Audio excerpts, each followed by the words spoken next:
I came out onto site in early January with Craig and I met the clients and got introduced to, I guess, the scope of the works, what was ahead of me, and we just went from there. This project is quite unique in terms of the style of house it is and the size of the property. It was built in 1921. It's named Torrens Park Estate.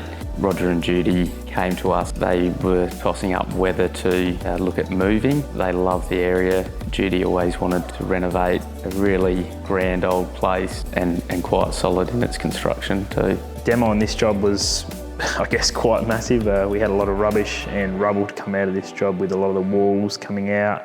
And yeah, I guess we couldn't really just start swinging hammers around because we wanted to preserve a few of the old bricks for when we had to tie in for the new extension. So I suppose part of the brief was to really make the house more functional, more open space. We achieved that by taking out walls in between the old kitchen and formal dining space. There was quite a bit of logistic works around getting in structural steel beams and columns that had to be craned in, so the guys really stepped up there and executed that work with precision, and it can be quite dangerous work too, particularly when you're dealing with the second floor on top. Once we started getting all the floors back in order to get the new travertine tiles on, we came across a few challenges with the old floor heights and levels and things like that, which we actually had to get underneath the house through the cellar into the bluestone footing area, cut joists and literally pack it up to get it to the height that we needed, which meant that we could have a beautiful flowing through level floor.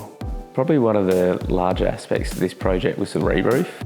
We disposed of the 100-year-old terracotta tiles, and Nick, who headed up this project for us, our project manager, and our team of in-house carpenters really did an amazing job when it came to replacing all the fascias and barges and eave patterns and all the decorative struts. So that was a huge job for the guys, and to stand back and look at it, it's all in the original style. So it's a new take on what it would have been 100 years ago. So the team did an immaculate job with those works. I guess the favourite features that I found on the house was just how we've tied the extension into the new and the old.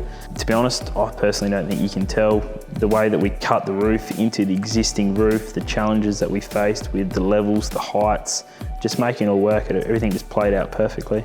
In the front formal lounge room, we've restored a beautiful cast iron fireplace with some great feature tiling. We've got a beautiful timber mantelpiece in there, which Judy's seen a great opportunity to maybe incorporate another timber mantelpiece into the new living area. We had some leftover joists that we've salvaged from the house, which are 100 years old. We machined them up, and yeah, now it's sitting beautifully in the living room. I think for Roger and Judy, they wanted to freshen up the place, but not go so far as to make it so modern and contemporary that it didn't pay respect to the existing character of the home. And I think our team's done that really well, and we did that through ornate cornice works, ceiling roses, stripping back cedar timber to the skirtings, the doors, the architraves, recreating new windows in the old style, so carrying through ornate LED light work. This project was definitely had its challenges, but it was very enjoyable. It was great to have all the trades on site. I think everybody worked well with the clients and just doing a great job.